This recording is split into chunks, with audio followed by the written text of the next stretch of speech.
नमस्कार दोस्तों, स्वागत है आप सभी का आपके अपने YouTube चैनल में। मैं खेम सिंह KVUT से प्रस्तुत हूँ आज लेकर सूरदास जी के पद। सबसे पहले बच्चों हम सूरदास जी का कवि परिचय पढ़ेंगे। सूरदास का जन्म सन 1478 में माना जाता है। एक मान्यता के अनुसार उनका जन्म मथुरा के निकट रुनकता या रेणुका क्षेत्र में हुआ, जबकि दूसरी मान्यता के अनुसार उनका जन्म स्थल दिल्ली के पास सीही माना जाता है। महाप्रभु वल्लभाचार्य के शिष्य सूरदास अष्टछाप के कवियों में सर्वाधिक प्रसिद्ध हैं। वे मथुरा और वृंदावन के बीच गौघाट पर रहते थे।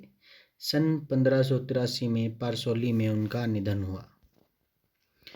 उनके 3 ग्रंथों सूरसागर, साहित्य लहरी और सूर सारावली में सूरसागर ही सर्वाधिक लोकप्रिय हुआ। खेती और पशुपालन वाले भारतीय समाज का दैनिक अंतरंग चित्र और मनुष्य के स्वाभाविक वृत्तियों का चित्रण सूर की कविता में मिलता है। सूर वात्सल्य और श्रृंगार के श्रेष्ठ कवि माने जाते हैं। कृष्ण और गोपियों का प्रेम सहज मानवीय प्रेम की प्रतिष्ठा करता है। सूर ने मानव प्रेम की गौरव गाथा के माध्यम से सामान्य मनुष्यों को हीनता बोध से मुक्त किया, उनमें जीने की ललक पैदा की। उनकी कविता में ब्रज भाषा का निखरा हुआ रूप है। वह चली आ रही लोकगीतों की परंपरा की ही श्रेष्ठ कड़ी है। यहाँ सूरसागर के भ्रमर गीत से 4 पद लिए गए हैं। कृष्ण ने मथुरा जाने के बाद स्वयं ने लौटकर उद्धव के जरिए गोपियों के पास संदेश भेजा था। उद्धव ने निर्गुण ब्रह्म एवं योग का उपदेश देकर गोपियों की विरह वेदना को शांत करने का प्रयास किया। गोपियां ज्ञान मार्ग की जगह प्रेम मार्ग को पसंद करती थी। तभी वहां एक भौरा पहुंचा। यहीं से भ्रमर गीत का प्रारंभ होता है। गोपियों ने भ्रमर के बहाने उद्धव पर व्यंग्यबाण छोड़े हैं। तो बच्चों अब हम पद पढ़ेंगे। पहला पद है, उसकी व्याख्या मैं आपको साथ बता दूंगा। उधो उद्धव तुम हो अति बड़ी भागी, तुम हो अति बड़भागी। यहाँ पर गोपियाँ जो हैं उद्धव पर व्यंग्य करती हैं। उन्होंने कहा है कि तुम बहुत ही भाग्यवान हो, अपरस रहत सने तागाते नाहिन मन अनुरागी। अपरस रहत, इन्होंने कहा है कि आप तो श्री कृष्ण के इतने पास रहते हो, लेकिन फिर भी आपको उनसे कोई प्रेम नहीं है। आप बहुत ही भाग्यशाली हैं। पुरीन पात रहत जल भीतर तारस देह न दागी। इस लाइन में सूरदास जी कहते हैं, उनकी कविता का उनके पदों की इस पंक्ति का अर्थ इस तरह से है। पुरीन पात का मतलब होता है कमल के पत्ते। देखो बच्चों, कमल का जो फूल होता है वो पानी के अंदर रहता है। तारस देह न दागी, लेकिन फिर भी उसके जो पत्ते होते हैं वो पानी में होते हुए भी पानी से दूरी बनाकर रखते हैं। जो चलमा तेल की गगरी बूंद न ताको लागी। जैसे अगर हम गगरी, कोई मटका पोट हम कह सकते हैं उसको, तेल की ऑयल की भरी हुई कोई गगरी हो, filled with oil any pot is there, बूंद न ताको लागी। इफ अगर कोई तेल की भरी हुई गगरी है, उसको हम पानी में रखेंगे तो भी उस पर एक बूंद भी नहीं लगेगी। तो गोपियाँ उद्धव को कहती हैं कि आप तो उस तेल के घड़े के समान हो जो पानी में रहता है, लेकिन उस पर बूंद की एक भी छींट नहीं पड़ती, और आप उस कमल के पत्ते की तरह हो जो पानी में रहते हुए भी पानी से दूरी बनाकर रखता है। प्रीति नदी में पाऊँ न बोर्यो, बोर्यो यहाँ पर डुबोना, प्रीति प्रेम, दृष्टि ने रूप परागी। गोपियाँ कहती हैं कि आपने जो प्रेम रूपी नदी है उसमें अपने पैर नहीं डुबोए, पाऊँ पैर, दृष्टि ने रूप परागी, और आपकी दृष्टि श्री कृष्ण पर मंत्रमुग्ध भी नहीं हुई। सूरदास अबला हम भोरी गुर चाटी ज्यों पागी। यहाँ पर गोपियाँ कहती हैं कि हम भोली भाली हैं, कि हम गोपियाँ भोली भाली हैं। हम तो कुछ इस तरह से श्री कृष्ण के विचारों में लीन रहती हैं, या उनके चारों ओर इस तरह रहते हैं जैसे गुड़ पर चींटियाँ रहती हो, मक्खियाँ रहती हो।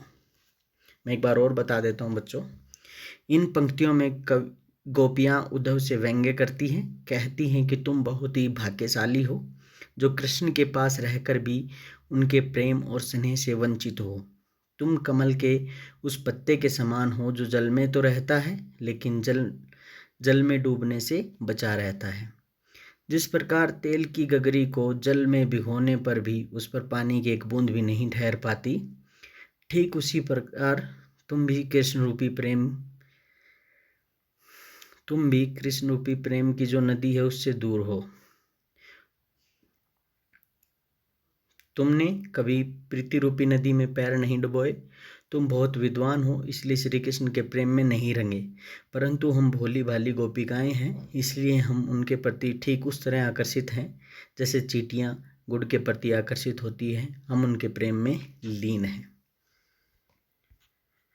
दूसरा पद है बच्चों, मन की मन ही मांझ रही, कहिए जाई कौन पे उधो, नाही परत कही, अवधि आधार आ सावन की, तन मन बिथा सही।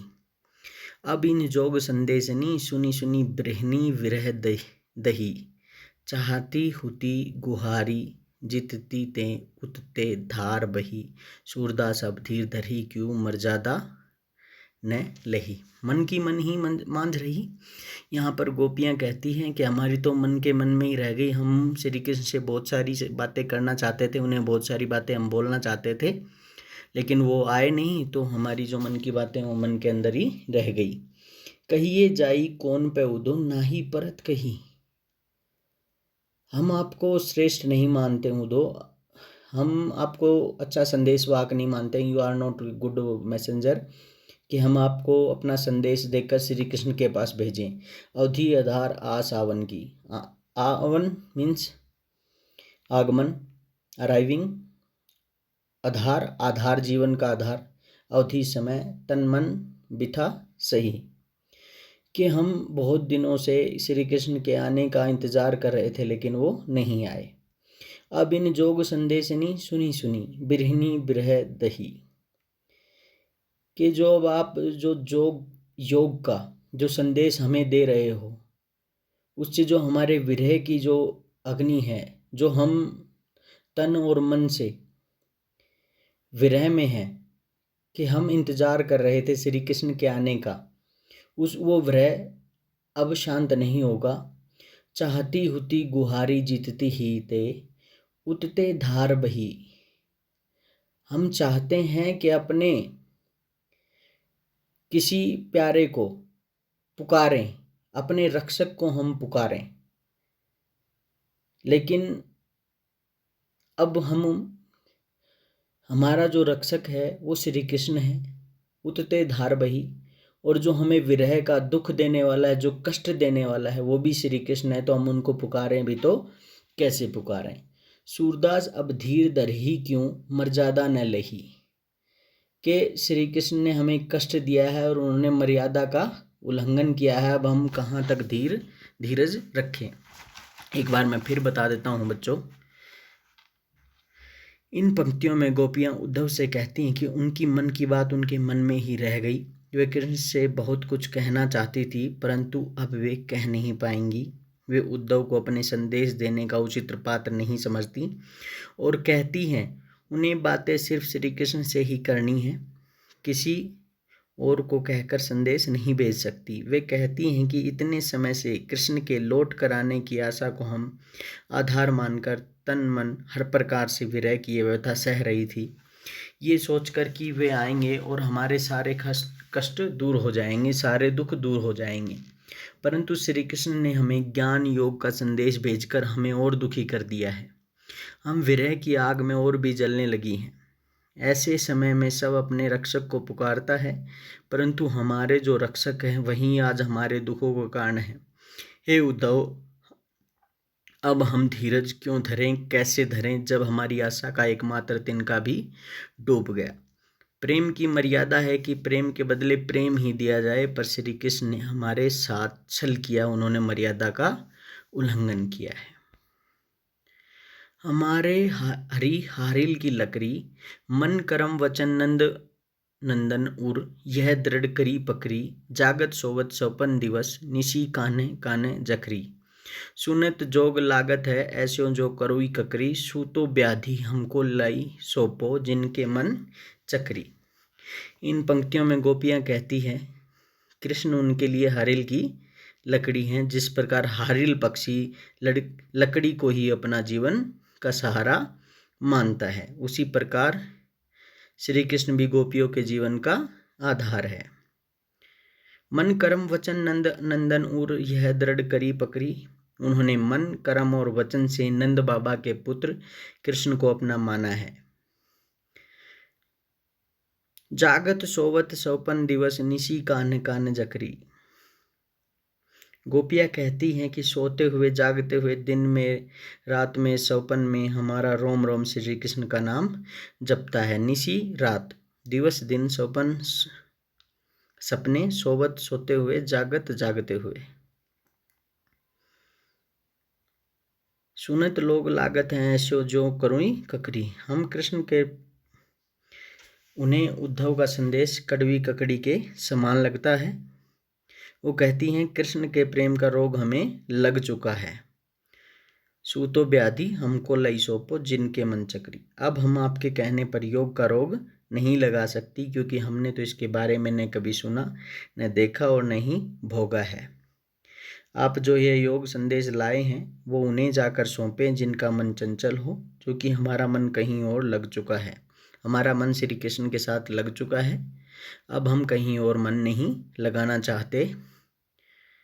आप अपना ये संदेश उनको दीजिए जिनका मन चंचल है, जिनका मन एक जगह नहीं टिकता है। हमारा मन एक जगह ही लीन है, श्री कृष्ण के प्रेम में लीन है। पद 4, हरि है राजनीति पढ़ियाए। यहाँ गोपियाँ श्री कृष्ण के बारे में कहते हैं कि हरि अब जो है वो राजनीति पढ़ाए हैं। समझी बात कहत मधुकर के, समाचार सब पाए। ये मधुकर ये भोराई है जो गोपियाँ कहती हैं कि श्री कृष्ण ने राजनीति पढ़ ली है। गोपियाँ बात करते हुए व्यंग्यपूर्ण कहती है कि वे तो पहले से ही एक अति चतुर होते, पहले अब गुरु ग्रंथ पढ़ाए।